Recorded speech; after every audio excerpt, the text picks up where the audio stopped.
doesn't exist. As the proverb says, tomorrow never comes. There is no such thing as tomorrow. There never will be, because time is always now. Welcome to the Philosophical Minds Podcast, the podcast about the stuff we wonder about. And other things. Alright, we're here with physicist, industrial designer, artist, and hermeticist, the Green Knight himself, Burch Driver, a very pro-human, forward-thinking, solution-oriented thinker. Burch, welcome. How you doing? Great, thank you. Thanks for inviting me. Absolutely.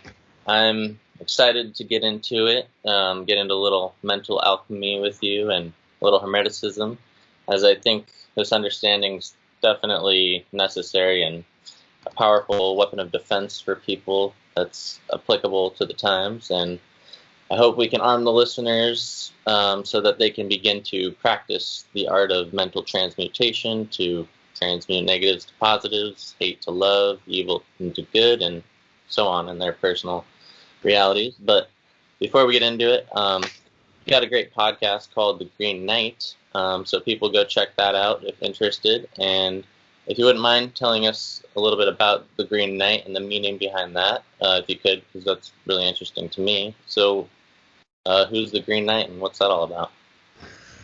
Well, I mean, it's just to reference what you were saying about the principles real fast. Yeah, it is a tool set that I recently, even though I knew about it and knew everything it was telling in retrospect, you know, in like kind of an amalgam of images, you know, it's like you think you understand something and then you have this like moment, right? That I think a lot of people have had, this aha moment that makes it kind of clear, you know, like exactly what to do. And it's like quite simple. So it really does, it offers you an opportunity to be aware of your awareness, I guess you could say, you know, and tap yourself on the shoulder when you start veering, if you know what I mean. And as far as the Green Knight goes, yeah, so it's the myth from the Arthurian legends, the Sir Gawain and the Green Knight. And it basically tells the same story as the Seven Principles, if you ask me. And so I feel like that's the reason that it's important. And the lesson is that, I mean, we can get into it in depth, or I can just kind of jump to the end. I have a tendency to do that sometimes with people. I begin with the end in mind, and they're like, wait. So it's like I got to go through all the things, you know. But yeah, it's a myth that basically is a warning to Camelot, basically, and a lesson that they needed to learn. And perhaps they didn't. Perhaps if you look at it as the Arthurian time period as something that maybe perhaps happened, it's definitely farther back than this myth was written down. If you follow? Yeah, I follow. Yeah.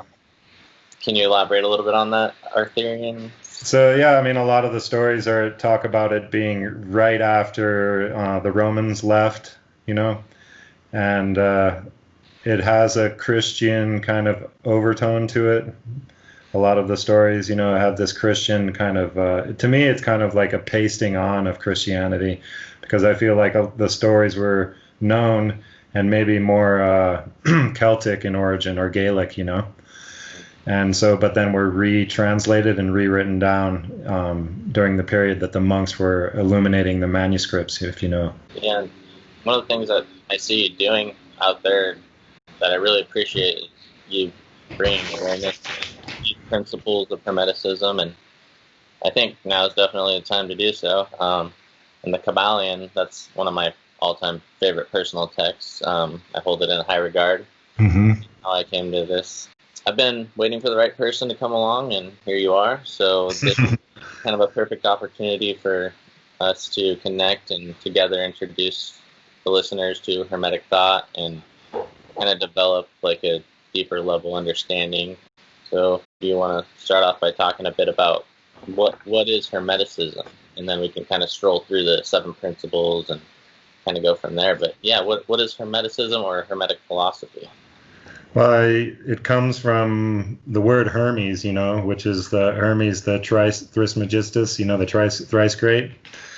But it's also written that Hermes could have been an older figure, from the past. And so if you ask me, Hermeticism comes from the antediluvian times, pre the cataclysmic flood that occurred on Earth about 12,000 years ago, around there. And so it predates all of the other religions, And once discovered, basically the message of it is all the messages of the ancient religions, which is Hinduism, Buddhism, Taoism, and Zen Buddhism, all basically saying the same thing. And to me, Taoism does it the best, and it can get really complicated and confusing. But I think there's just a couple of things that make it quite simple. And so that's where, to me, it comes from the time before, when we kind of had it figured out. Something really bad happened and nearly wiped us out, and we had to start again. And Thoth, I guess you could say, is the older version of Hermes. The Egyptian Thoth. And he wrote the Emerald Tablets, and this is basically where the information comes from. And I think Hermes was like the Greek version, is that correct? Yeah, the Greek version, and then the Roman version is Mercury. So there's the 7 principles. The first one is the universe is mental. And this one is really interesting. It's funny how they all kind of support each other, but if you can't deal with this one, then you won't be able to make it any of the other ways through. And so I come at this from a scientific perspective, even though my background is also kind of spiritual in a way. My parents were hippies and were on the commune in northern New Mexico in the early 70s. And my dad studied all of this stuff, and so it was kind of a part of his whole worldview. And so I had that in me, but at the same time, also very analytical. And I went in, I was also interested in ancient mysteries too, so like not just mysteries, but like the history of humanity. And so when I went to college, I started in paleoanthropology. But as interesting as that was, I had to flip over to something more foundational. And I went into physics because I wanted to find out what was the foundation of our knowledge as humans, And so I needed to find this stuff out. So it was more of kind of a spiritual exploration, as opposed to I wanted to join academia, And so this whole idea of the universe being mental is the first principle, which is that consciousness or awareness is intrinsic to the universe and not coming after, like material science likes to say. Like that the whole universe was operating for billions of years, and then suddenly this cosmic accident created consciousness. And so you run into all kinds of contradictions if you take that view, and you have to do all kinds of mental gymnastics in order to hold that view, which is kind of what material science is doing at the moment. Because the level of our understanding is such to the point where our information is telling us this, that consciousness is intrinsic, is foundational, is the first thing. All is mind, right? Yeah. And so I think there's a simple way to come at this, and it's really kind of based on logical principles, which is what is and what isn't, how do you determine the two? And so is and is not is a polar relationship, right? But one is a negation of the other. And so what comes first, Do you need a thing? A thing and nothing are the same polar relationships. Does a thing come first, and so to give your a position in nothing in space, or does space come first, and where was that space located originally? Right? All truths are but half truths. Yeah, and it's true, and that's what this is really all about. That there's this whole side of reality that is kind of unavailable to our senses, despite all of this anecdotal evidence that science likes to throw under the rug, of basically everyone on Earth having these peak experiences or spiritual experiences or experiences of something that is unfathomable and you can't give words to, right? And so this whole thing about object and space, that's two things, you know, it's the subject and the object, and like, which is it? And so because we use words to describe this, it falls short, you know. But I think it's also a way to arrive at what the third thing is that requires space to start to exist, that requires basically the origin of the universe, is this awareness, right? Because a thing in space has no location, right? Unless there is the observer, right? So a thing in space is just in there in space, and if you put another thing in space, now you have a system, but still, where is the location of that system? Right. You know? And so I think logically it just implies that an event or the original event required three things. And one of them was awareness. What were the other two? Well, that would be getting into the description of the Trinity, I suppose. And that's where this gets kind of wild, especially for me being a scientific kind of thinker, you know. But I don't want to sweep anything under the rug. And to me, this is scientific inquiry if you come at it from this perspective. It's basically that an event is something that takes place at a time and a place, right? Right? That's what is required for an event. But the third thing that is required is the recorder, right? Is the measurement.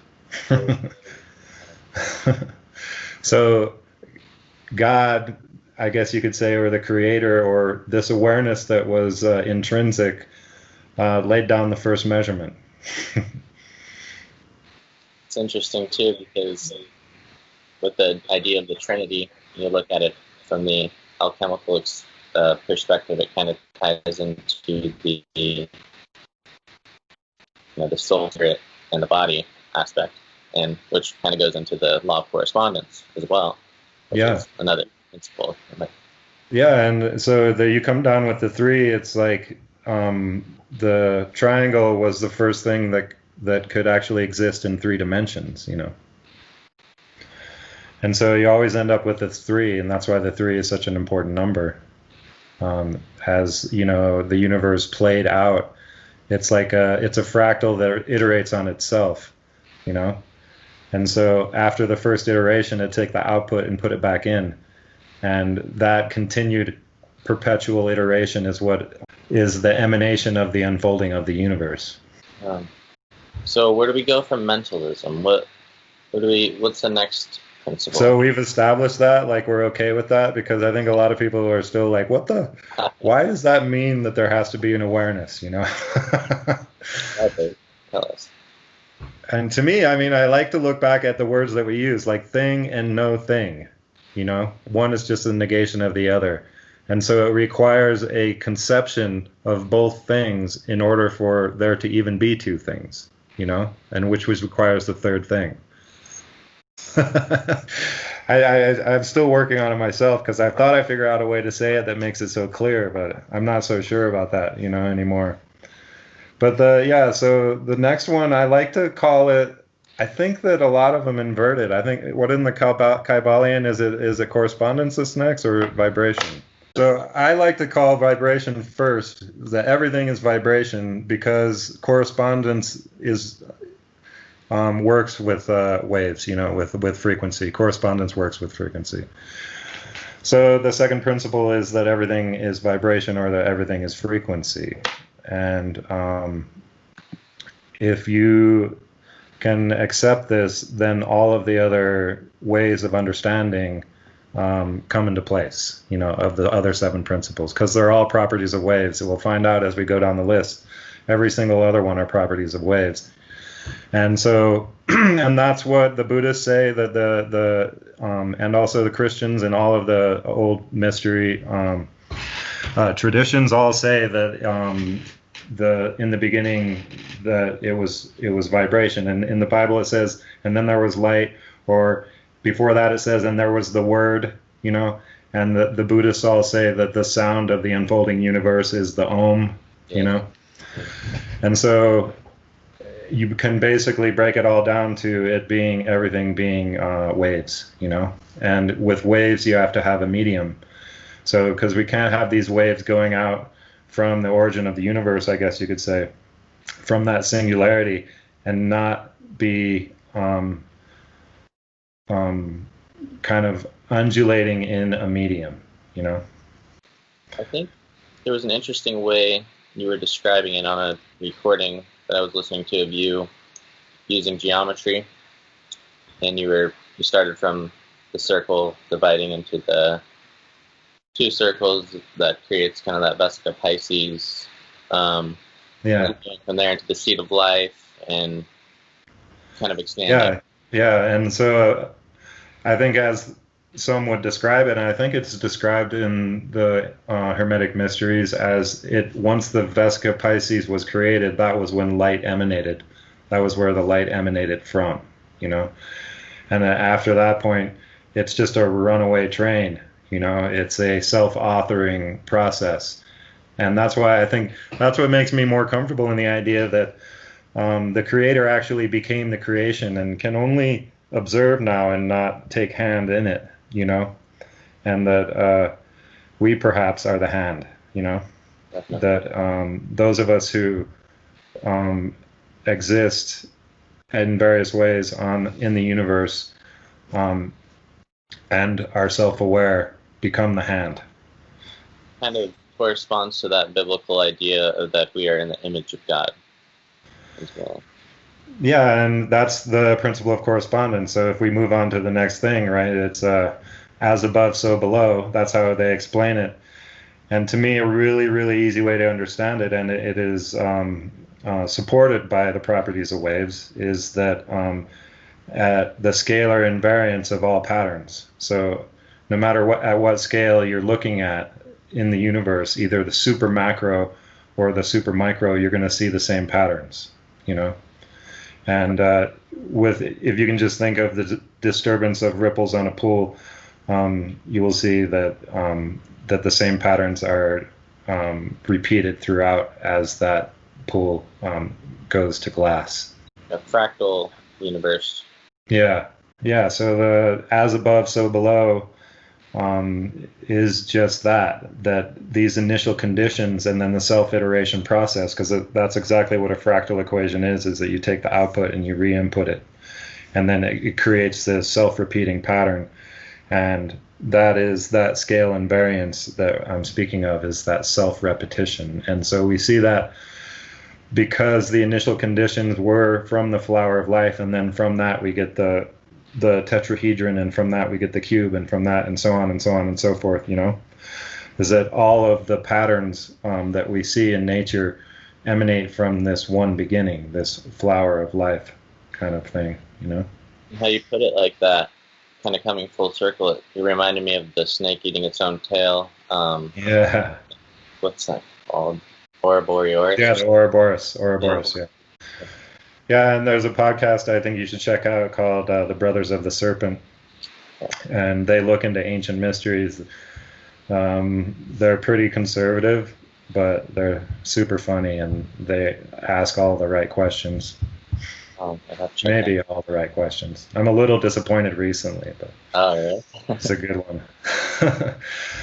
But the principle of correspondence. And so what you were getting at is that created in the image of God, and so we are this kind of little singular version of the entire structure running around, you know. We have all that is the universe inside of us. And in fact, if we go, I think there's an inversion of mind that can happen in that if you go inside, right,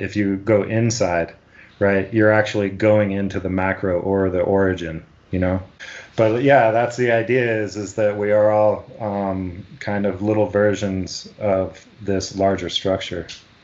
So that's 1, 2, 3, and the fourth principle is the principle of polarity, which is probably the most important principle. just because it forces us to deal with the idea of duality. And so waves are polar, right? So you can't have a peak without a trough, right? So immediately the properties of waves come into play. Is everything is vibration, and everything is polar, right? Everything has its opposite, right? Then that is immediately demonstrated in the properties of waves, in that if you create a disturbance, right, you will have a peak and a trough, you know? So that's the polarity, and you can't have one without the other. There's no single peak, there's no single pole waves, as it were. I think polarity and vibration are really interesting from my perspective in kind of interviewing different scientists in the realm of like ether physics, and look at these guys talking about physics. It's all about polarity and vibration. And there's even a guy, I think his name's Dale Pond. His thing is sympathetic vibratory physics, and it kind of goes into, you know, along those lines, and how principles of vibration and polarity. You look at, I think, Walter Russell, who's all about the polarity and gets into the motion of waves, and essentially you go down into the smallest levels of matter, and it's all just polar, different polar combinations of motion in the wave. Yeah.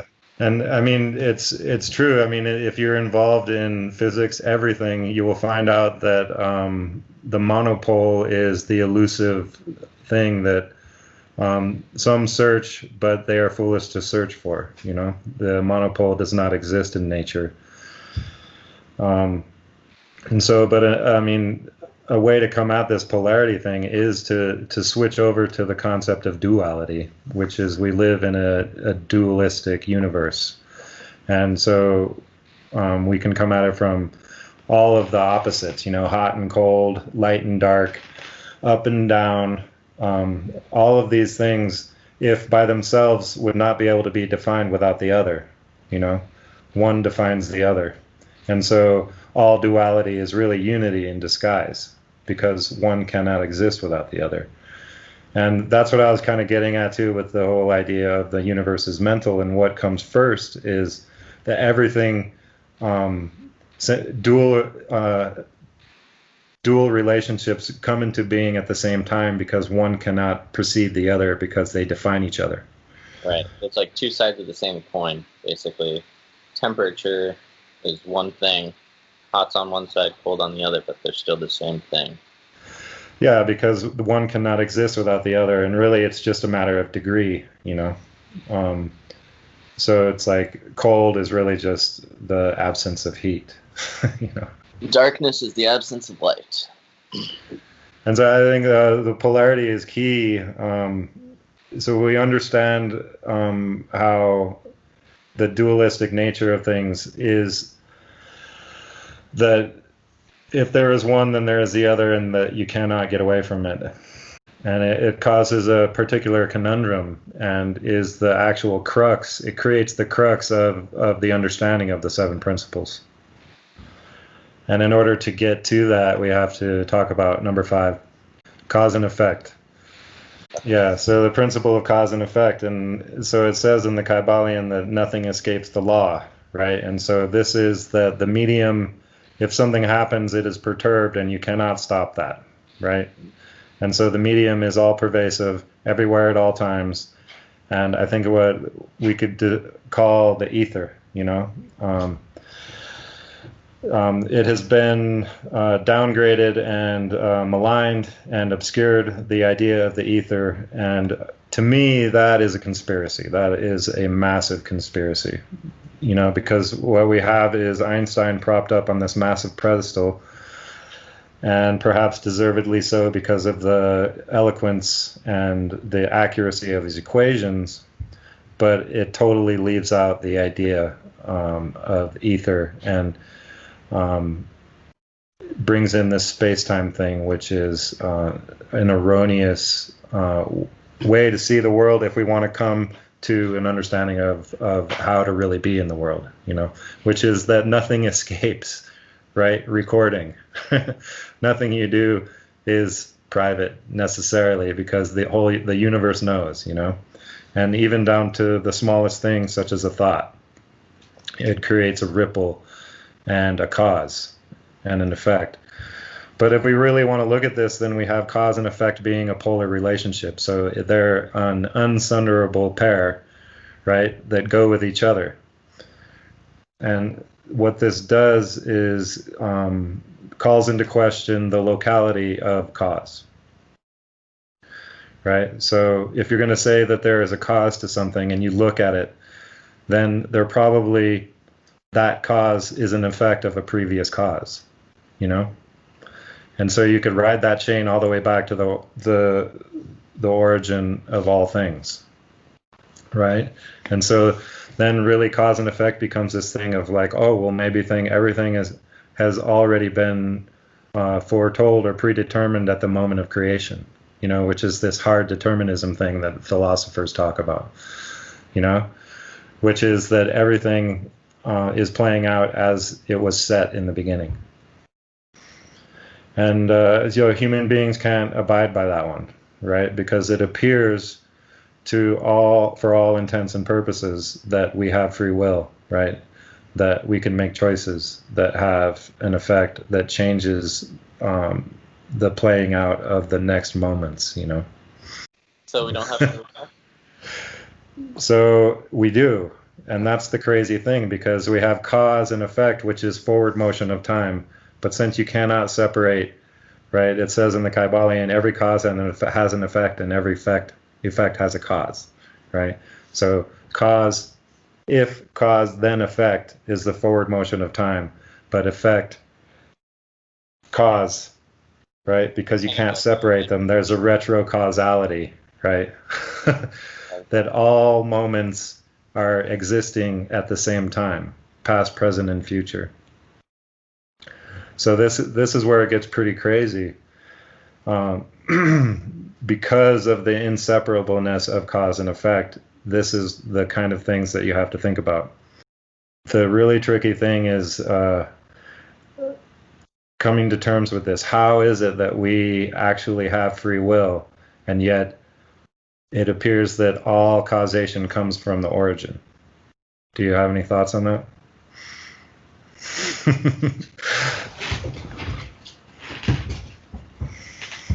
Not that I can figure that out quickly. Do tell. How is that? So, I mean, I think we got to kind of come back to it, because that is like that is the kind of like the big aha, And so if you think about cause and effect and think about it in principles of waves, then every cause has an effect, and so every cause is going to create a wave. And with that, you could think of that it causes a peak, right? Mm-hmm. But right away, at the same time, right, at the same moment of creation, we have the trough, right? And so then we have this superior position and an inferior position linked to every cause or every action, if you want to link it to human behavior, Yeah. So there will be the superior and the inferior in every action, And if you, as a person, then we have the tendency, right, to want to hold on to a side of something, right? And so since everything has its polar opposite, if we declare ourselves as something, we will be opposed by the opposite, right, in order to maintain balance. Because if anything, the universe is in balance. I was trying to do a sound test on my end, even though when I adjusted my volume, it made that little dinging noise. But when I was in Skype, I did the sound test and I had nothing. So it probably wasn't your fault, man. It's all good. Retrocausality. I love this term. Yeah. That's kind of where we were at. Yeah, so every action has a reaction, and so every wave that you create through an action has a peak and a trough, so it's automatically got the opposite attached to it. And so in the human sphere, we don't see that, right? We aren't aware of that, even though everything that we do has this wave-like structure or this dual structure, right? So if we declare ourselves one thing or on a pole, then we will be met with opposition, and that we will go from superior to inferior in a rhythmic motion, right? And if we continue to do this, it becomes like a wheel, which I think you could call the wheel of karma. And so the principle 6 is the principle of rhythm, which is also a property of waves, right? So if you're going to be a cause, and you're going to take a position, you're going to take a stand, and you're going to identify, basically, then you will be subject to, in the human sphere, an opposition and the rhythmic recycling to maintain balance. So, say, for example, somebody gets very excited about something. Mm-hmm. From that perspective, is there a rhythmic rebalancing of somebody getting very sad? Well, I think it's more like if you decide to measure what you're doing on a social scale, you create this wave inside society, right? Whereas just excitement or pure joy is not necessarily a measurement of what that thing is. So what would be an accurate measurement of what that thing really is?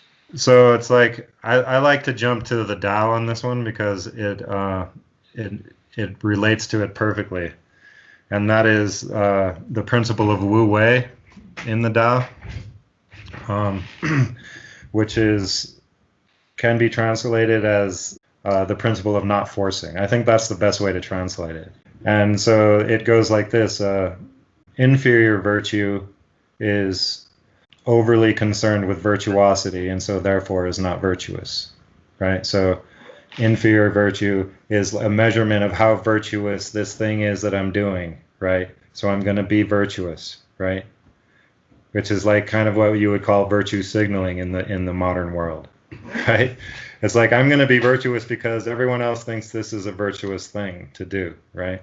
So that's a measurement, right? You're making a measurement on a social scale, on a human scale, of what is good or not good, But superior virtue is not concerned with virtue, and so therefore is virtuous. And you will find that nature has this property, right? What you find in the beauty of nature is not done because it wants to be beautiful, So with that example, with the idea of beauty, I guess beauty is in the eye of the beholder, right? Ultimately. Mm-hmm. That's it right there. It's like it's in the eye of the beholder, so it's like you can't really measure it. You can't bring it down to something that is concrete, And that's the nature, really, of what we're talking about, is that to not claim, basically, authority, about what something is, or who you are, or what you do. The identity. Yeah. It reminds me of the kind of the stuff in the Kabbalion where it talks about the differentiation between the me and the I. And I think what it's saying is kind of the I is the observer in the background, and the me is what you'd be identifying with. Yeah, and I guess you could say lowercase I and uppercase I, right? So it's like your higher self. So talking about cause and effect and the principle of rhythm in terms of humanity, this is kind of what we're dealing with. Our whole thing maybe is to see if we can come out of this on the other side, right? When we began this whole experiment, really, of measurement, really is what it is. It's like the technological experiment is kind of an experiment of measurement, and taking the reins of causality from the universe and putting it in our own hands. And when we do that, we invite this opposition, right? Because we're going to create a wave, and then we invite also rhythm.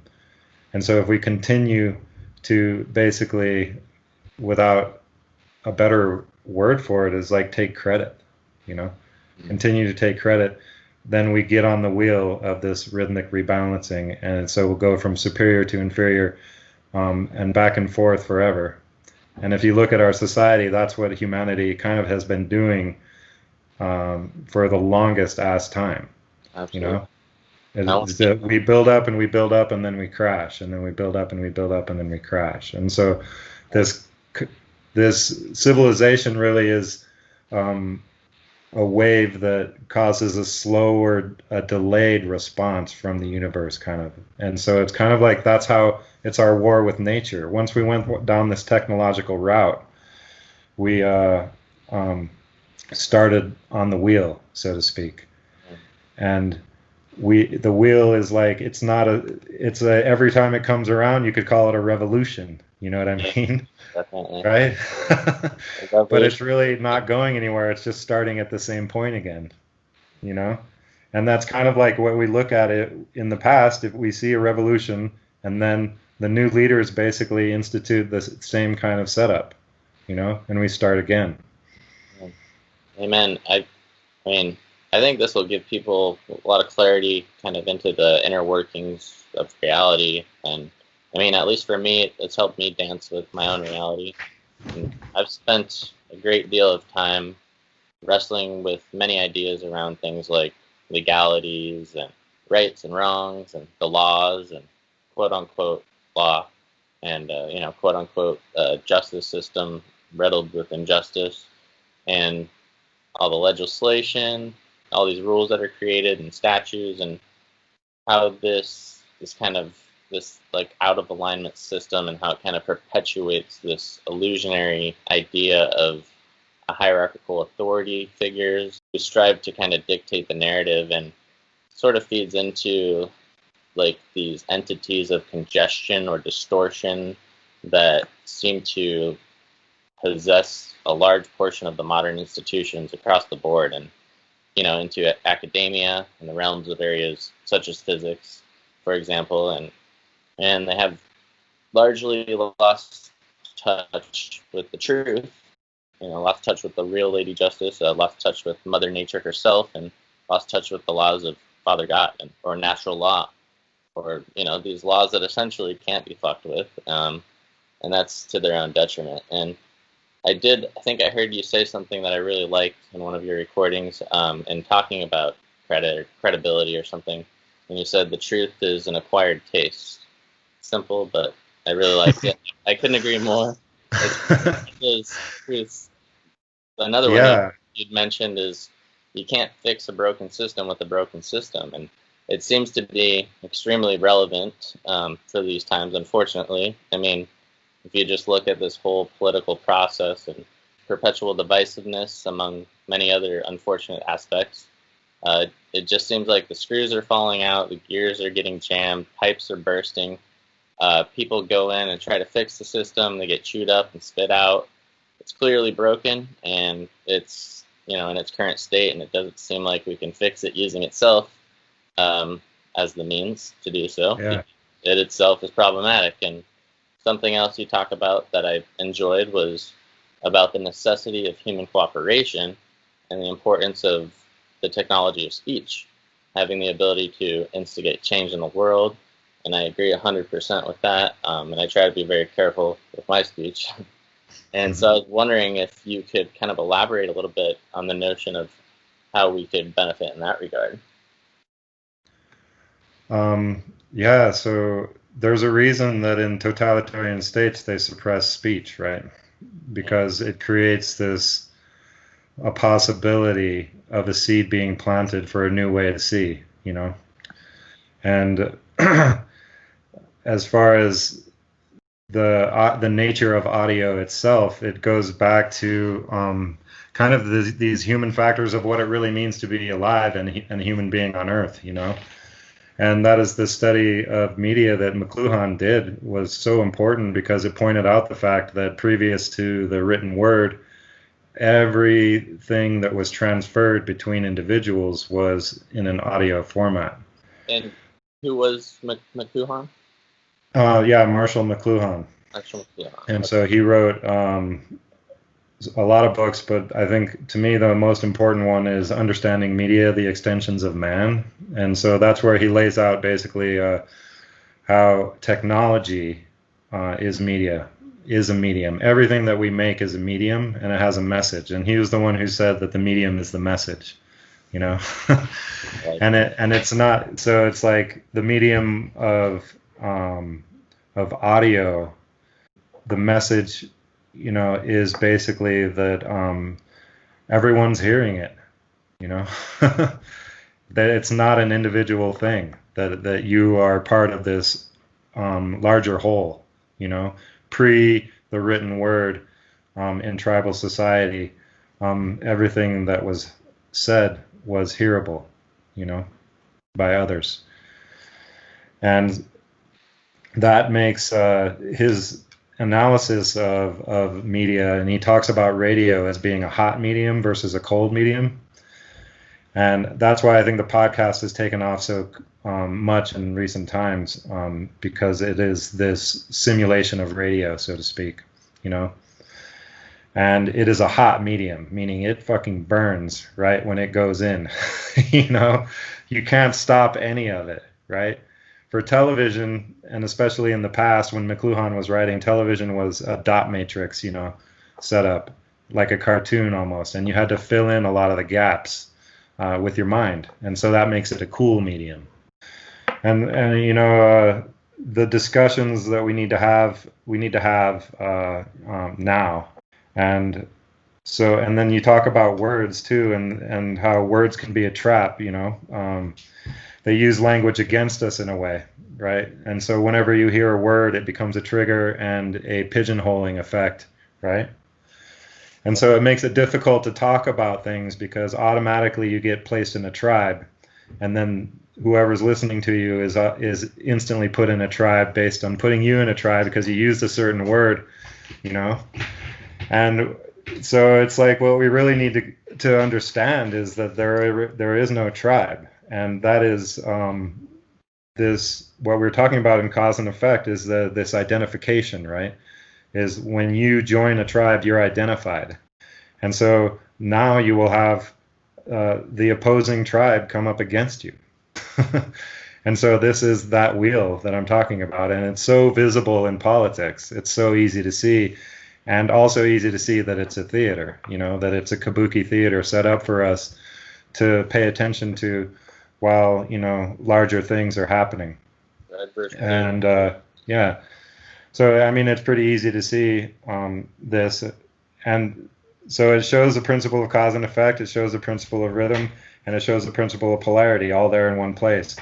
And it shows how identification and joining a tribe will basically count out a whole bunch of other information if it is ascribed to a different tribe. And so you'll be set, and your thinking will be predictable, because if you're a member of a group, we can predict the group's behavior. And so I think audio and this use of words, we have to allow people to get past their triggers, right? And in order to do this, you can't measure shit.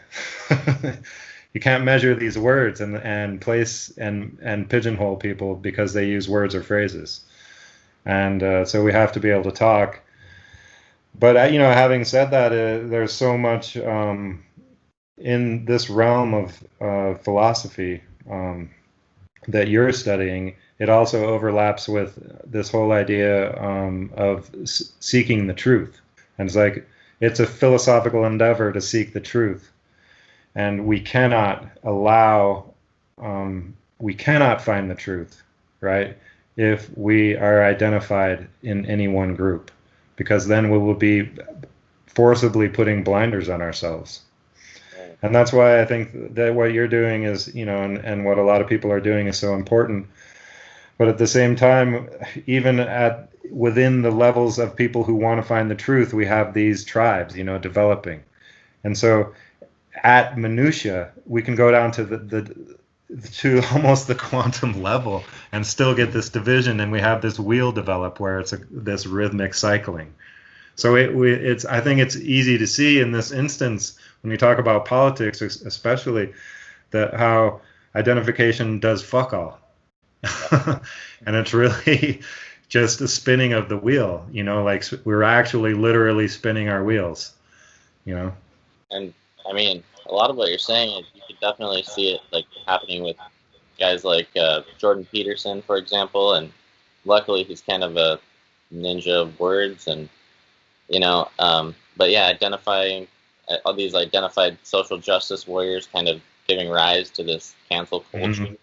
And yeah, I just hope we don't get cut off from this ability to express our freedom of speech. And I don't know. I've heard you talk about guys like Bucky Fuller and the notion of an electrically ordered social consciousness and the event of the internet as kind of an extension of our collective nervous system or collective consciousness. And this kind of inevitable emergence of artificial intelligence coming into existence, and this notion that we're kind of like a caterpillar in metamorphosis, giving birth to a technological butterfly that we've heard. This on many levels I see truth in, and in tandem with unchecked capitalism. It reminds me of like the Unabomber Ted Kaczynski with his notion of the emerging technocracy. It seems pretty relevant. And I love technology, don't get me wrong. If it were some kind of like Ready Player One scenario, hey, I don't mind putting on like a haptic feedback suit, walking on a omnidirectional treadmill, kind of entering into some Matrix reality. That'd be fun. And it operates in a way in which one can enjoy it, but then take it off and disconnect. Although I personally don't want, or I'm weary and skeptical about technological advancements like Elon Musk's Neuralace, or any other brain implantable chip for that matter, and not so much with the ways in which it may neurological disorders or repair nearby damage or things of that nature. But I don't want a computer chip in my head that could potentially be hacked or make me more susceptible to manipulating my organic neurotransmissions via some wireless electronic frequency altering power infrastructure that works in tandem with some Neuralink satellite grid network that's constantly monitoring my exact coordinates on the globe, like with my iPhone, and as well as tracking my like biochemical analytics and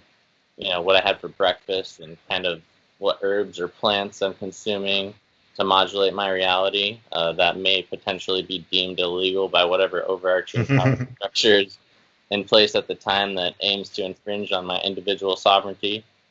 I mean, to me, this is like playing Russian roulette with individual free will. So what is your take on that? How do you feel about this time we're in and where we are heading? I mean, I can sit here and identify a lot of potential problems, although I do have some solution-oriented thoughts as well, and I believe you do too. So I'm wondering if you share some of the same concerns, or what may be some solutions. Well, so I maintain that technology, and it's an easy statement to say, will either save us or kill us, and I think that people have said that before. But if allow me to like backtrack a little and think about what would be the ultimate expression of the universe, in a life form. Like some people say that we are the universe trying to experience itself, And so if that is something that the universe creates, then what is the ultimate expression? And perhaps if a race could develop, or a species could develop causally, with just only natural influences from the universe, perhaps they would get to a point where it becomes self-aware, and then beyond that their bodies themselves would become the technology, right? Like, so the ability to manipulate the environment and so on and so forth becomes part of the biological system. That may be possible, and I think if we look at dolphins, we find that they are a self-aware species, and they communicate in images, but they do not have the artificiary. They do not have the artificial. So, I mean, the question is we seem to think that an advanced species or an advanced race would have technology, right? But that may not be the case. It may be that if left alone to evolve to its full completion, to the ultimate expression, right, that no technology would be required. But now I think human beings are an interesting case, and that we may be a rare case, or it may be common in the universe that there's this technological experiment that basically begins the wheel, right? Because then we start to take credit and not the causal intent of the universe as a whole. And so it creates this like little bubble, so to speak, or maybe a gestation, you know? Maybe it's like a fucking growth thing, right? We divide and we divide and divide just like cells, like we keep dividing and dividing until we become one and are born. And so, yeah, this technological thing, it reaches a limit, you know? This exponential growth of technology cannot be sustained while we, as human beings, think the way we do. It basically comes down to viewpoint, right? So the limit that is reached is not like this carrying capacity of the Earth, because I believe that Bucky was right that with proper use of technology, everyone could have, you know, a fantastic life on this planet, you know, even the 7 billion of us. I think it's possible. But there's this thing that if we keep doing it the way we're doing it, which is promoted and supported and perpetuated by the powers that be, because anything that's successful in a system will do what it takes to maintain its position, right? And so everything gets perpetuated ad infinitum until we reach this limit. And what has gotten us here is actually this bad behavior, you know, this kind of hubris, this human hubris, right, that has gotten us here. And this hubris in the way that we treat each other and the way that we structure society in a hierarchical top-down format where there's this inclusion and exclusion. It has driven this model all the way to its limit, right, where it either has to transform and transcend or self-terminate. So if we have this technological experiment, so to speak, with exponential technology growth, and we still have our competitive mindset, we'll destroy ourselves, right? So that's the limit that we're reaching. We're not reaching the limit of our carrying capacity. We're basically reaching a spiritual limit, that our spirits cannot withstand another go-around of this, you know? And so we either make this, like you were saying, this butterfly effect, right? Where we transform. And it's really our imagination, because all the other creatures are subject to the acausal intent of the whole fucking universe, right? We can design this body of society so that it works, right? That it is in harmony with nature. And so we've already come down this way. We have all this intellect, right? But we're not intelligent, right? Intelligence is the full body perception apparatus, right? Right now we're just using our left brain and our frontal lobe. And that is the materialist science viewpoint. And that is also what promotes this competitive mindset, this separation, and this division, right? So the limit really is this spiritual limit that we cannot withstand arriving at technology having this much power and basically telling us the message of technology basically is that we are one. I mean, if you look at the latest radical innovation of humanity is the internet, right? And it's basically our nervous system put outside of our bodies and connecting all of us. It's like, what other message other than that we are one is there than that, you know? So while it's at the same time, it's this competitiveness, this fear of death, really, you know, that drives us, that comes from the extreme past of when we first flaked stone tools, you know. It was in an effort to survive. But in order for tools to be continued to be made, right, there needs to be cooperation. So we have this dual aspect, right, which is the individual and the group. Again, we have this dual thing, and it drives the motion, basically, of this transition to every next level of technology, which we come with our minds. Definitely. cooperation as opposed to competition. These days, it seems like we have an unfortunate imbalance within society of this kind of overactive us versus them mentality. It's like Democrat versus Republican, and I'm sure competition it has its place, but I'm concerned, and cooperation seems kind of like a lost art. Competition in many aspects, it's just overrated and outdated, and I don't want united to stand to become divided we fall, because that's the truth of the matter. And I think there are some people that are aware of the fact and that unfortunately seek to capitalize on that understanding with the whole problem reaction solution model. It's like, yeah, they know exactly how our minds work, and to get to your previous point about this transhumanism problem. So that's their solution, right? Is that they know we can't reach beyond this without changing the way we are, the way we see the world, the way we operate, basically like without a spiritual evolution. But they don't want a spiritual evolution because that would mean that their position goes away, and so there's this idea, I think, of if they merge us with technology, and that is not the thing. So we're reaching the limit, and like I was saying before, it's almost like the electromagnetic wave where the magnetism goes out, and then electricity goes out, and then magnetism goes out, and this is how they say light propagates through the vacuum, right? It still has this way of being, even though there is the ether. And Maxwell's equations, and he's the one who described the way light propagates with his equations, were clipped. And I don't know if you've heard of this, is that they basically stashed away a whole portion of his equations that incorporates the ether. Yeah, I think there was someone that came after him that kind of clarified some of it. And then nowadays, I think Eric Dollard is trying to kind of fill in the gaps on that.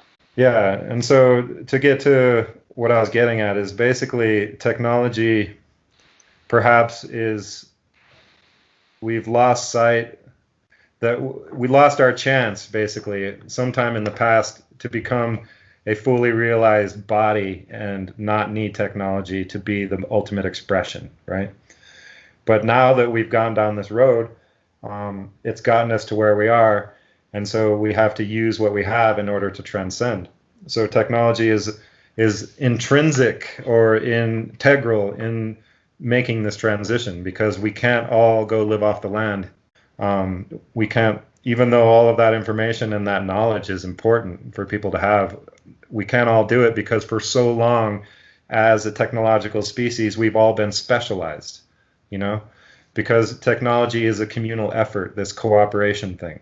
And, you were saying competition is overrated, and it definitely is. And the control structure wants to say that this is our nature, right? That this is natural, that we compete with each other.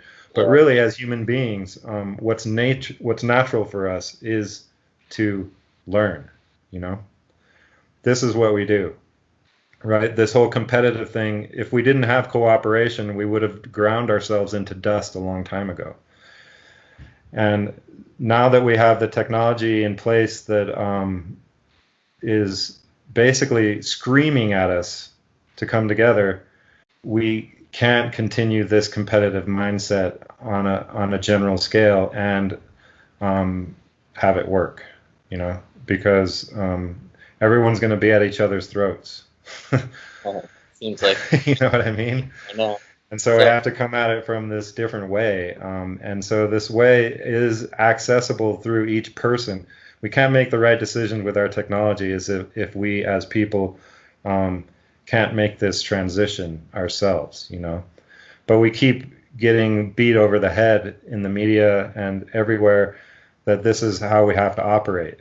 That if we want to have any kind of semblance of a good life, that these are the rules that we have to operate by.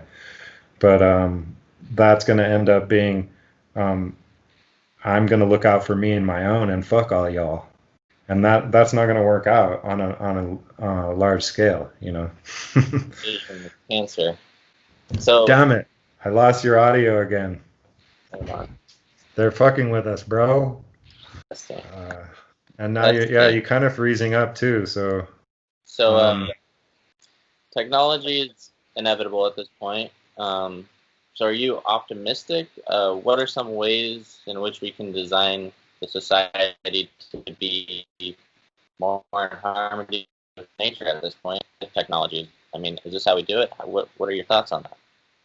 Well, we don't do the transhumanism thing. That is the arrested development option, where if suddenly the computer is basically the authority in all of us, then our individuality is moot, and also our individual thoughts are just part of the collective already. And so that kind of, it stops our evolution as a species, basically, and then we just become as we are now, except with brain chips, and that doesn't seem that awesome to me. No. You know. I think that we were actually more in the extreme past, and that we're operating almost like, I've heard a guy say it from THC, I forget his name, he wrote the book, that it's worse, it's us. It's not aliens, it's worse, it's us, you know?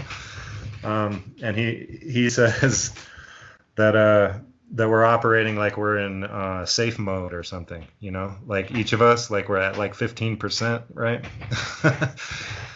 And that we actually had way more capability, and maybe that's why this technological experiment took place, is because we got stranded after the disaster without any of our abilities, and suddenly we had to go down this road.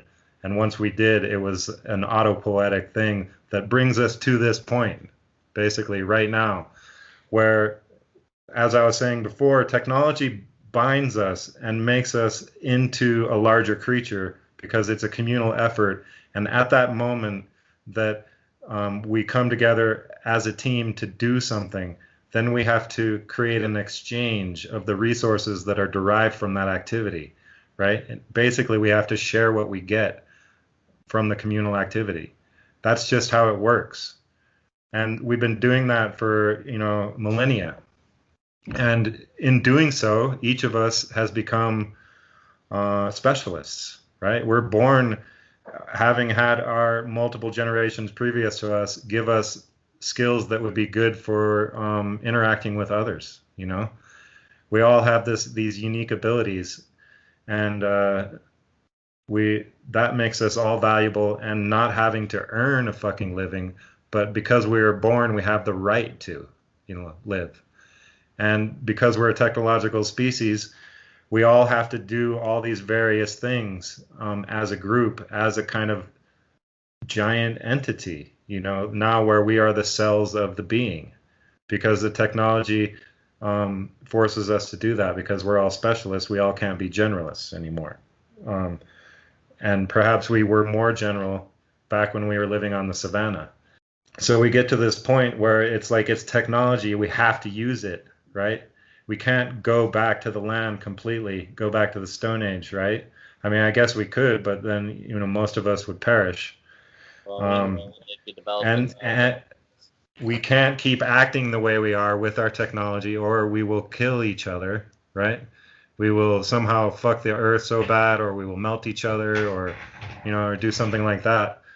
So, and then the other option is the one where they put chips in us. And that's the arrested development option, right? So instead of reaching this limit, we basically stall ourselves out right before the cliff, and just stay there forever. And that's not good. That's not good either. So the third option is that we evolve in a way that allows us to use our technology in accordance with nature, right? And that includes that all of us are going to have to be a part of that, right?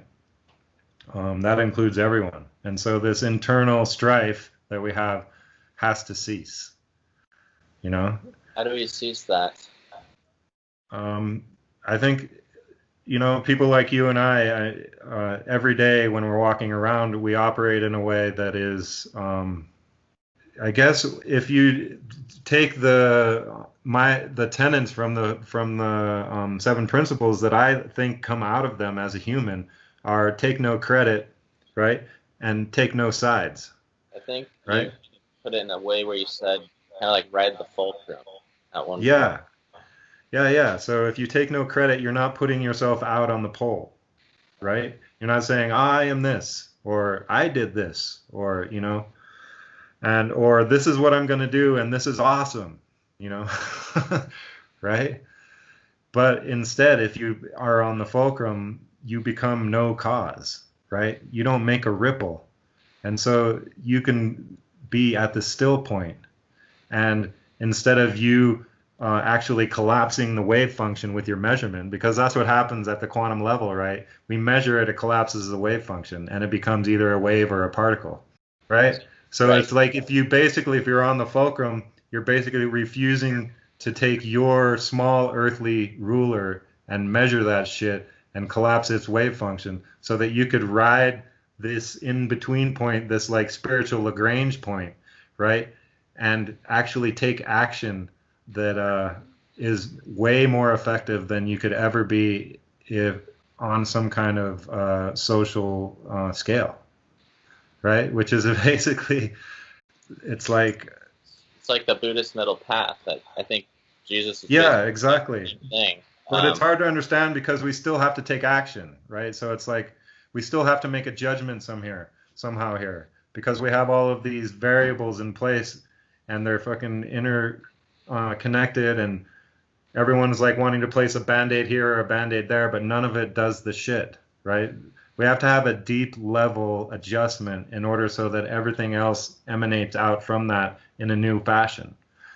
And that's what it's each of us, we have to do it individually, and this is what it's about. And basically, it's a concise criteria, right? And it was put in place by the initial conditions of the universe. So if by measurement, basically, we create a wave and an opposition and a rhythmic recycling, right? From superior to inferior, right?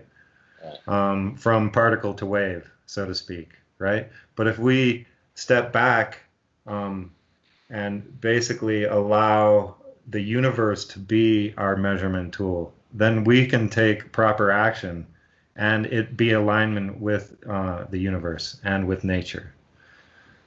Does that make sense? Yeah, I think so. I'm just trying to think of it. Would this create like a sort of, I guess it wouldn't create like a stagnation, but so would this just kind of like expand the fulcrum? I kind of avoid using the language that others have used in the past because that's the language trap. And like I was saying, it kind of puts you in a box when you start talking that way. But if we look at the technological experiment and rename it the Lucifer experiment, which is basically Lucifer said they're suffering. He's like, I'm going to go down there and show them how to build a fucking fire. That's basically it. We basically took the decision-making process of the unfolding of the universe into our own hands and took it out of God's hands, so to speak, right? Which is basically what Lucifer did, right? Right? And so it could be this grand Lucifer experiment, and we may be the first ones ever to almost graduate from it. Like, we're right there. We're right fucking there. We're either going to arrest the development, self-destroy, or we're going to make it through this, right? And so how do we make it through this? There's a branch of philosophy called general semantics. Have you heard of it? I've heard of semantics. General semantics. So basically it says you cannot use the word is. You can only use the word appears to be. And so in that way, it's kind of a hack, and you delay judgment, right? You delay measurement. And so in that way, you can kind of stay on the fulcrum, right? It's like that Zen Buddhist proverb where I'm just going to run through it real quick to get the gist of it because I can't remember exactly how it goes, but the farmer and his son have a horse, and something happens to the horse, and his neighbors come over. Oh, that's horrible, and that's horrible. It's like, I'm so sorry for you. And he's like, maybe, And then the next day, because the horse is busted, the son is out there trying to plow by dragging the plow himself, and he blows his knee. And right at that moment, the press gang from the emperor comes to draft everyone into the army, but his son can't be drafted because he's injured. And so, and all the neighbors come over, and it's like, oh, isn't that great? Is that fantastic? It's like basically the old guy is just like, maybe it is. I'm just gonna wait and see. Right? And so it's like that. It's like it appears to be this way. And so then you don't make a judgment, and you don't collapse the wave function, and you don't basically, you allow the acausal intention of the universe to play out as it was. And this is what we were talking about before with the cause and effect, how the causal chain goes all the way back to the origin of the universe, right? But if you decide to make your own causal chain, it puts you on a wheel, because that's not allowed. Basically, it lets you revolve around on this wheel without having an effect on the larger universe. This is like a rule of the universe. It's like a way to stop assholes from getting the power to be intergalactic. You know what I mean? And so this is maybe what I'm talking about, is that that we might be able to be birthed into an intergalactic culture if we can get through this. But it seems like super unlikely based on how many people are thinking the way they do. And so they basically have to stop thinking the way they do. They have to stop believing the hype. One must know and not believe. And so how do you come to know? You can't use your measurement to know. You have to get to the still point, and basically you become the cause of no thing. You become nothing, right? And in becoming nothing, you become aware of everything, right? This is basically it. You have to relinquish. You have to basically die to live. You have to relinquish everything that you think you know and that you are and that you believe. And then the knowledge will be presented to you. Yeah. I think on like a macro scale, you can kind of compare it to like the value of meditation, too. Yeah. Being in that stillness and allowing what to be just to be. Yeah, and then they always talk about connection to source when you're in that state, right? But it's possible now to let every thought just wash off your back, too, in everyday moments, and be in a state of meditation. Because this is kind of what is required, is when critical decisions are going to be made. Right now, those decisions are in the hands of people who should not be making them. So it's a little disheartening, because how are we going to have people who are able to make the decisions in a correct way be in the positions that they need to be? And there's no way to do it in the way that we're doing it now. There's no fucking way to do it. And it's this kind of groundswell of people acting in a way that is, for lack of a better term, without any pride. Yeah, it seems like, like fear and anxiety and all these things seem to be really heightened or kind of amplified kind of during this time, especially. So what would you say would kind of be like the antidote to those mental states, and how would somebody kind of go about doing some kind of mental transmutation, if you would, to kind of alleviate themselves and power themselves and be able to get past that kind of state of mind?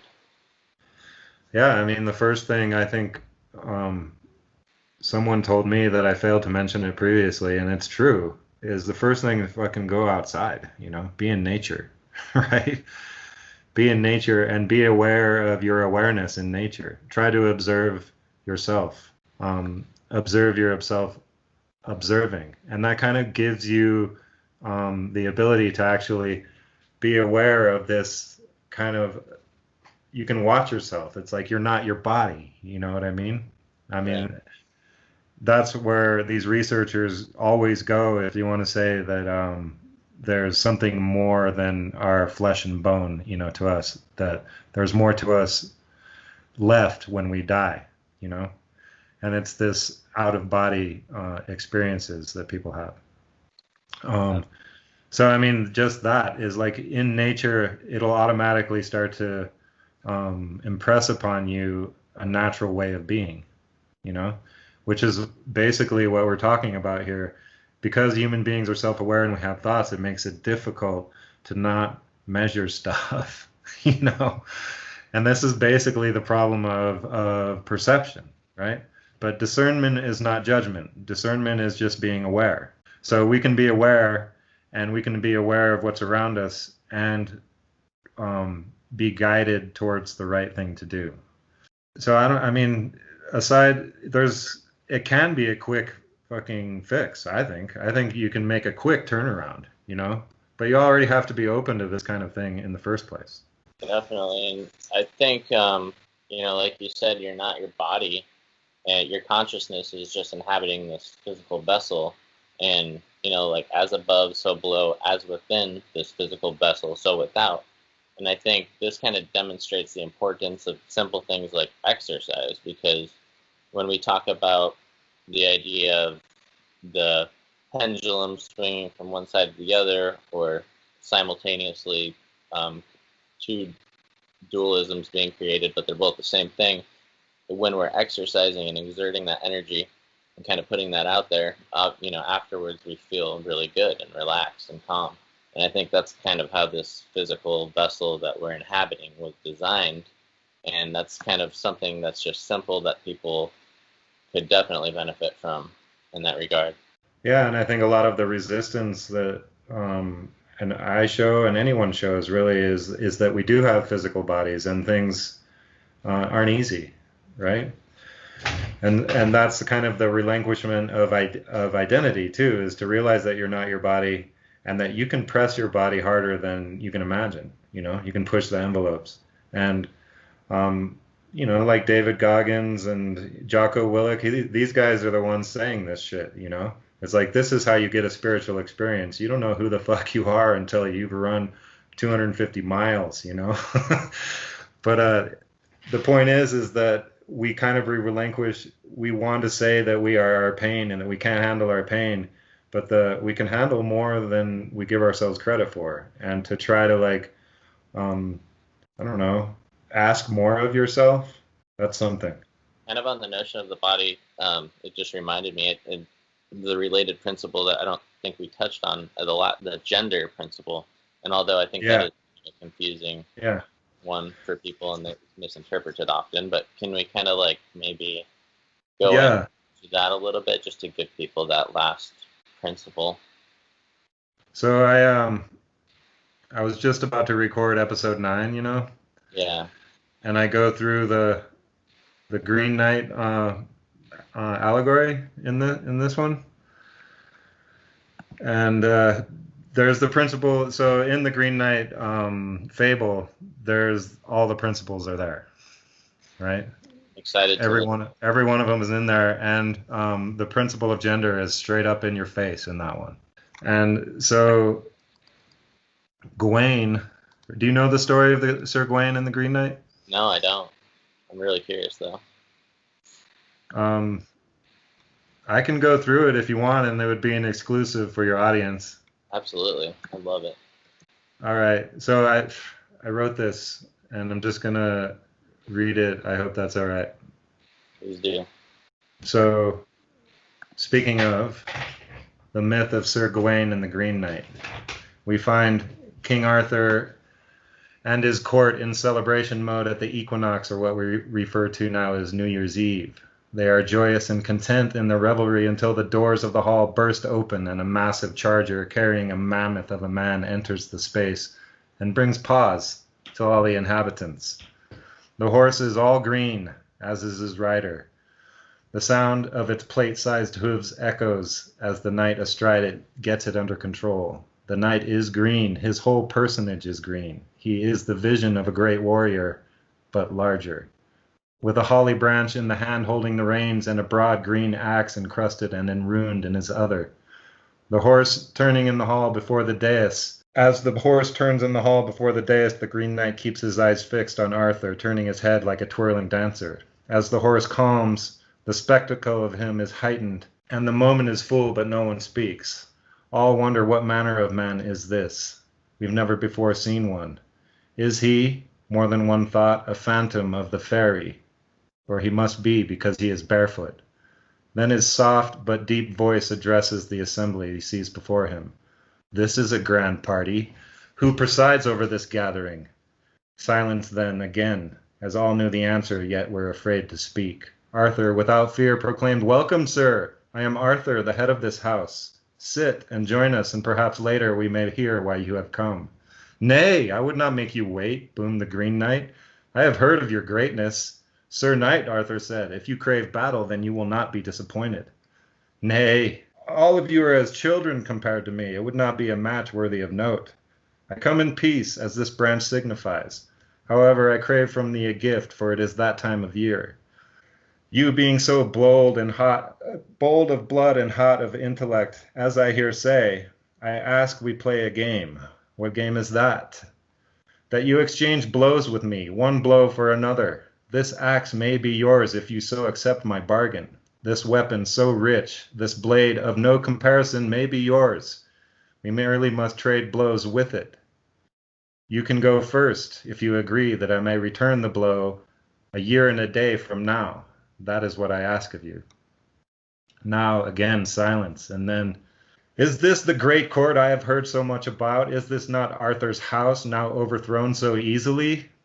And the great bellowing laughter of the Green Knight filled the hall. Arthur's pride was indeed hurt, and in his shame he spoke. "No one in their right mind would ask such a thing, which is why I paused. But if this boon is what you want, I will gladly give it to you." At that Arthur lightly and deftly, faster than what would be seen possible, closed the gap between them. The Green Man then straightened and became his full silhouette, which was more than imposing while he regarded the other before him. As Arthur laid fingers on the hilt of the axe, Sir Gawain leapt up and demanded that the blow be his to take. "I am the weakest and the slowest wit of you knights. Let me take this foul test, so if it be a trap, and I fail, no one may say that Camelot did not rise to the challenge, though it is folly." All agreed it should be that Gawain take the swing and not the king. "Okay, Gawain, but it seems to me that you must strike true, or I loth the idea of you receiving in kind." Gawain stepped to the knight, putting the axe in hand. "I am Sir Gawain. What is your name, so that I may find you and complete this bargain? Make good your side of it, and perhaps you may never hear it, and thus not leave these grounds in search of me. That being said, make sure that you seek me yourself when the time comes," said the giant. "Now show me what you got." "Gladly," said Gawain. And the Green Knight bent low and exposed his bare skin to Gawain. Gawain, with his footing set, sends the axe in its killing arc, severing the head of the Green Knight and biting the blade into the paving stones of the hall. The head rolls to the ground, and blood spouts from the neck of the Green Knight, and yet he is not felled. His body roughly reaches down for its head and carries it to its charger like a helmet. He catches bridle as if normally, and then steps into stirrup and mounts casually. He then grips hold of the hair on his severed head and holds it aloft, as if no mishap had ailed him. Pointing his head towards everyone, its eyes open, its mouth then utters, "I am called the Knight of the Green Chapel, and you will find it. Ask, and you will find it. See you in a year and a day, Sir Gawain, for your payment in kind." With that, the charger whirled around with bunched flanks and erupted from the hall, leaving sparks on the stones. Everyone was in shock by what they had witnessed, and could not be thinking anything else but how fucked Sir Gawain was at this moment. What ensues next is the passage of the seasons, each passing seeing Sir Gawain considering his predicament more, until finally on the fall day of All Saints, the knight revels and reveals his intention to leave to King Arthur. He prepares himself for his journey, for surely it must be a distance away. But why should I falter? My destiny foul or fair is for me to bear. Gawain gets fully kitted up in his best gear, including a shield upon which is the symbol of the pentangle, with the point up, each pinnacle connected to the next in the endless knot, symbolizing the 5 virtues. He sets across Britain, with no way of knowing he is headed in the right direction. He encounters many foes and obstacles along the way. He vanquishes them all, but he is troubled in his sleep. Later, during the winter, he finds himself starving and near freezing to death. He asks that he may have a place to attend Christmas Mass. We have a retelling of an older story here, to me, sounds like. He enters a beautiful castle that appears in the distance upon his request to be saved. It was Gawain's nearness to death that prompted his appeal. There he meets the head of the house, his wife, and an old woman, along with the staff and all the courtiers. In this environment, all of the qualities represented by the pentangle would be tested. These could also be named the qualities of man. In testing Gawain in these various ways, the mysterious head of the house shines a light upon Gawain's 5 points of virtue. In proposing a game of sorts, the host puts Gawain into positions that will test his virtue. He simply says that they will trade whatever each of them wins each day, as long as he stays in the residence. While the host goes into the forest hunting, Gawain remains in the castle. Then they will exchange what they each got. These are the rules that Gawain agreed to. By the end of day 3, at the strange castle, Gawain has received venison, boar, and a fox pelt, while trading in return the kisses he had gotten from the lady of the castle. In reserve, Gawain had kept the green sash that the lady had gifted him, not telling the host about it. The lady had told him that it would keep him from harm. Gawain took this to mean that as long as he wore this sash, he would be unkillable. And he knew what he faced in the Green Knight, and would take his chance at being saved, even if it meant breaking his covenant with the lord of the castle. All of his knightly virtues were tested, and he failed them all. He could not trust his eyes, as he was living in a magical castle. He could not trust his fingers, as he was drinking. He compromised his courtesy and chastity both by refusing the queen and also not telling her to leave. His friendship and generosity were made suspect when he kept the sash for himself. On the big day, a year and a day from the previous game that he played with the Green Knight, Gawain left the castle knowing he would not have much time left to locate the Green Chapel. He kicked himself for staying too long while following a castle guide into the snowy hills. At the fork in the path, the guide turns to him and offers him an out. No one escapes the Green Knight alive. I won't tell anyone if you leave without facing him. Gawain refuses, claiming no cowardice. Suit yourself. It's that way. Good luck, he calls over his shoulder. Gawain flounders in the woods for a while, until noticing a mound with a door in it. A green mound with a door in it. He suspects that this must be the Green Chapel, and he approaches uncertain but with resolve. There, he hears the sound of a blade being sharpened on a grindstone, and he knows it's time to pay the piper. Oh, hello! I was thinking you lost your nerve. Ready to get what's coming to you? The Green Knight said while still sharpening his Danish axe. Gawain feigns courage as he steps up and presents his neck to the Green Knight. As the giant brings his axe to bear, Gawain flinches, and this stalls the Green Knight while he makes fun of Gawain and his grand reputation. I will not flinch again. The Green Knight swings again and watches to see if Gawain will flinch, and when he does not, he stops and laughs. Ha ha, good one, I knew you could do it. Gawain gets angry then. Stop playing with me. The Green Knight considers him for a moment, and then winds up again and brings the axe down hard and fast, but only nicks the prostrate Gawain. At this point, Gawain jumps up, thinking he has completed his part, and challenges the big man to a duel. Don't worry, boy, I spared you. Do you not recall our covenant? Yeah, I do. My part is done now. You have no claim on me. Not that one. The one from the other day, remember, where we were exchanging winnings? Holy Mother. The first 2 swings were for the first 2 days. Well played. The last one was because you failed to give me the sash you now wear. Gawain, horrified, tears the sash off and stomps on it. How can I make this up to you, he says. Don't worry about it. That wasn't the point of the whole thing anyway. I'm having a party at the castle. Are you down? No, thank you, but give my best to your wife. Gawain heads back to Camelot, where he tells the tale of his failure, where they all say, don't feel bad, brother. Any of us would have chosen life in those circumstances. You did rather well, having learned a valuable lesson for us all. So I'm just going to go through my analysis. So that's basically it. There is a Christian insertion in this text. The monks who transcribed it from older texts surely added the Christian aspect to it while keeping the lesson largely intact. but it muddies the water a bit, because the message of the fable is that man's law, or man's sensibility, does not hold sway over nature or natural law. This would be God's law in effect, and the cursing of the Green Chapel. So Gawain actually curses the Green Chapel in the actual story because he thinks it's of the devil. Kind of implies the monks did not see the connection. The Green Knight represents nature, signified by his green color. In the first scene, we see that the order of man removed the head of a representative of nature. The blow, though decisive in the eyes of the people, has no effect on the vitality of the being. This tells most of the story in the first lines of the poem. Nature will endure any blow man can deliver.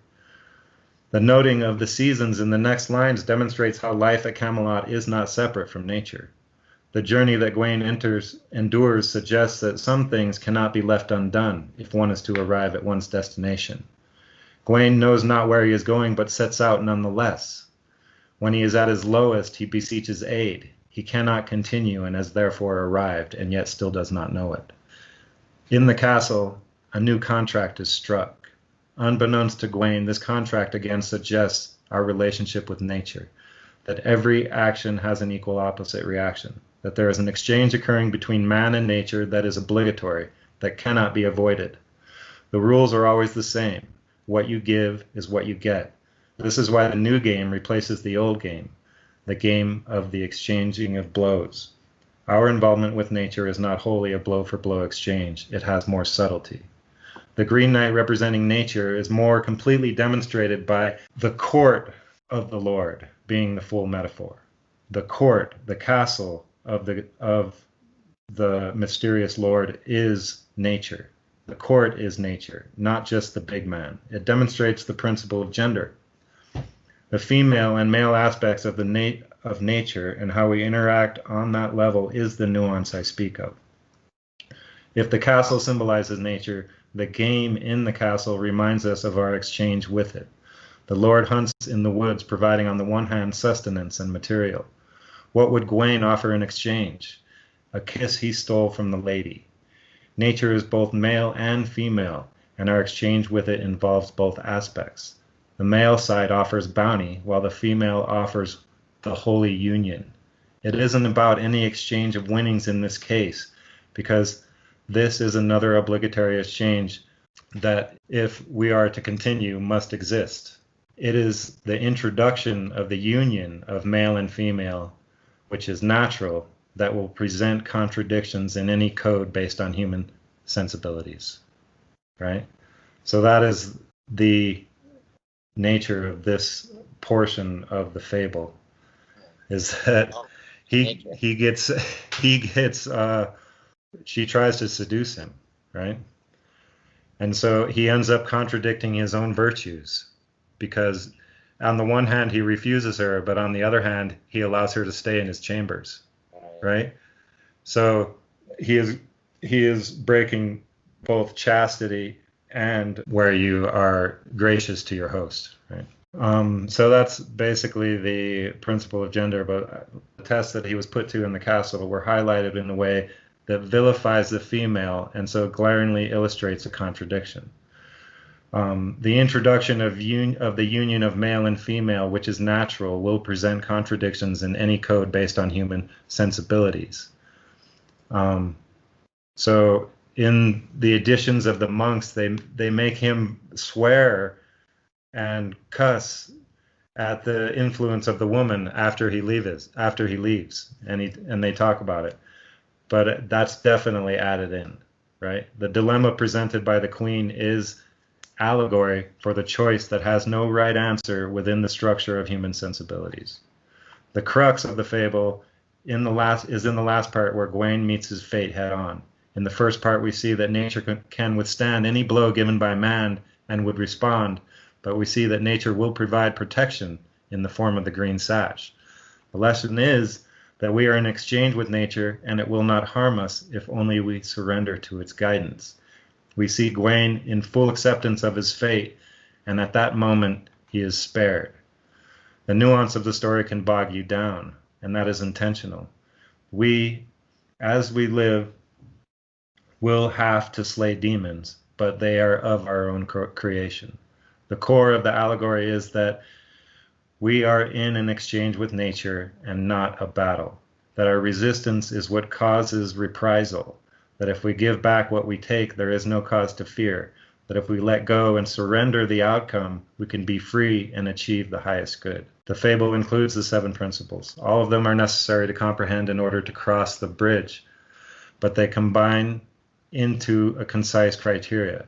It was all put in place by the initial conditions of the universe. Everything has a cause. By placing our awareness at the still point, we avoid the poles. By remaining on the fulcrum, we avoid the rhythm of polarities. We avoid being a cause. When we are not a cause, we create no effect, and so we have become nothing. In becoming nothing, we can become aware of everything. This is the message. Do not measure. In measuring, we become a cause. Instead, relinquish your ruler and allow the universe to measure for you. This is how quantum computers work. We have to let the quantum material remain incoherent, meaning we can't look at it, we can't measure it. For the computing power available, to be available, we have to let the qubits remain in superposition. Do you have a favorite philosopher?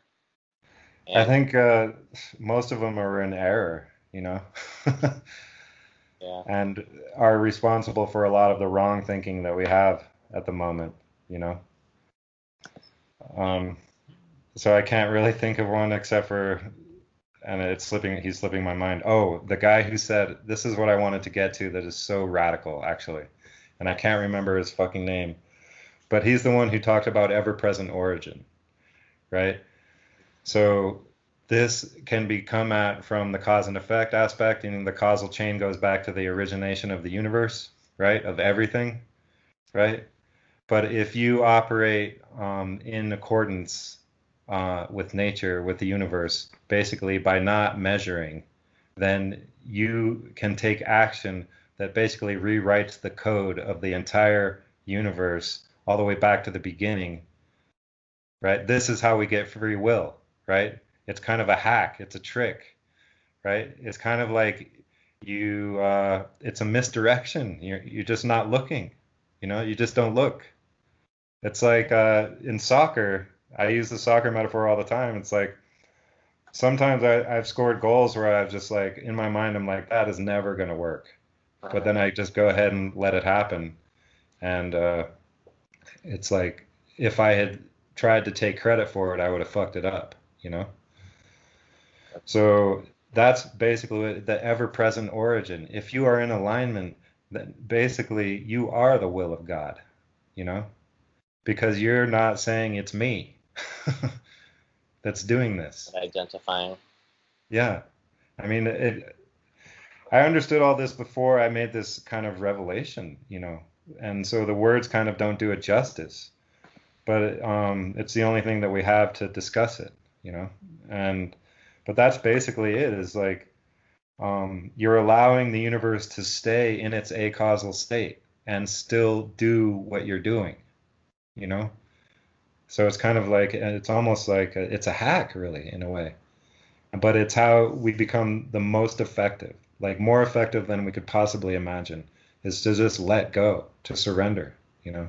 The ever-present origin. I think that was Gene Gebster.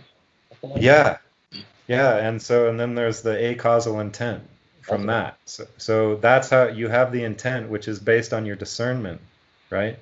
But then you don't attach yourself to it, right? So it's like you become part of the universe in your action, and the acausal intent. So it's like you realize ever-present origin and how radical that is, like how earth-shattering it is when you realize that. Like, it's, oh my God, it's everything all at once, and it's me, but it's not me, you know? I think that some psychedelics might kind of give people an idea, or at least a perspective of that experience to a certain extent, at least the positive versions of the... Yeah, you can get a glimpse, you know.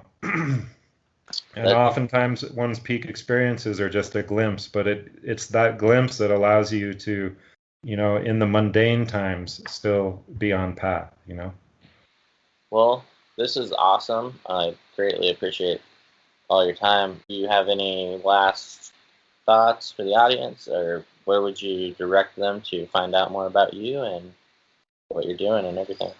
Yeah, just stay tuned for episode 9, which will come out in, like tonight or tomorrow. And that's where I basically, all of your listeners just got to hear a lot of what is in episode 9. So that's cool. But I want to say there's a collective action that we can take, that we can become aware of. And I've already been discussing it, is that technology creates an exchange that must be maintained. And so this exchange is how we share energy back and forth based on what our speciality or our skills are, or our loves or our passions, or whatever we do to create, is all of our gifts are for others, right? They're not for us, If our gifts in a vacuum mean nothing. That's another thing too, is like, you can't take credit for a gift, right? Because it was given to you. So, I mean, in these moments when we realize this, but there is an exchange, right? There is an exchange that needs to be maintained. And the way it is structured now is corrupt, and it steals, our energy from us. And that's not right. And so I think that in the transition, there needs to be some sort of an exchange in place that still is based, on credits, or money, I guess. Because we can't not have the exchange, and we need that some way of storing and transferring value between ourselves. So I think for me, I think that finds itself as a community currency, a currency that is community based, right? And that could be in a crypto based format. I think everyone screaming to the hills about how crypto is evil is that's partly a psyop, but digital currency will be the bad thing. But if we can keep a network that is separate, an outside third-party influence, then it could work, I think if we could do some kind of universal digital currency outside of being implanted in our brains, that would probably be a very revolution. Yeah, and so that's the other thing, is that we need technology to make this transition, but how do we do it without becoming transhuman? Like, even though we'll be transforming into a new thing, we'll still be human, we'll still be evolving, So we really need all of the stuff that we have right now, the technology. And so the infrastructure is key, right? If the infrastructure goes down, our ability to operate in this way is severely curtailed. So that's the other thing, is that we need the network, we need infrastructure, and what has failed us is the central control of the means of production, right? So this episode 9 is basically how technology is linked to our spiritual development, our spiritual evolution, because we can't do it without it, right? So how do we use it in a way that supports that effort? And that is, the things we make are essential to our lives. So we decentralize manufacturing, we bring it back to the community, and we have the technology to do that. So I just wanted to put that out there so that it can start to, I don't hear a lot of people talking about this. I really don't. I hear crypto, but I don't hear people talking about the exchange and how it's really the base exchange that is what crypto is. It's not anything more than the exchange of value between people, and that each community needs to start to shore itself up and realize that everyone there is in this together. And then if each community can do that, it can spread out, then we can start to join the communities at a later date, But there's the 8 categories that we need people to survive. If it goes bad, if the supply chain shuts down, it's going to get pretty nasty, right? So we need to have something in place in which the 8 categories of products that people need to survive are being produced, which is, nutrition, hydration, clothing, shelter, energy, transportation, and communication. The last one is art, which I think is part of communication. But all of those things we need to be able to do. We're already doing them, but we create a network that is outside of this bullshit dollar system, right? Or this bullshit digital currency that they want to put in and make everyone on the dole. And so the other thing is if they maintain control over the means of production, then everyone will have to be on UBI. And then that's how they'll get us, you know? Because if we agree to that, then we have to agree to everything else, you know? So I just wanted to say there's some macro decisions, like collective decisions that we can make, that once we get there, we need to be able to make them, you know? But while we're moving along in the meantime, I think a network or an exchange needs to be established that isn't just everyone's doing it all willy-nilly on their own, you know? It needs to be a kind of a general thing, but also uncorruptible, if that's possible, you know? I don't know. Yeah. So yeah, I just wanted to get that out there, along with our, you know, inner work that we have to do.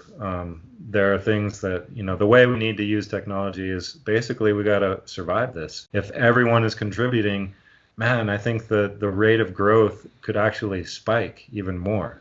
The rate of growth towards something good, not something that is bad, like the neural link. You know?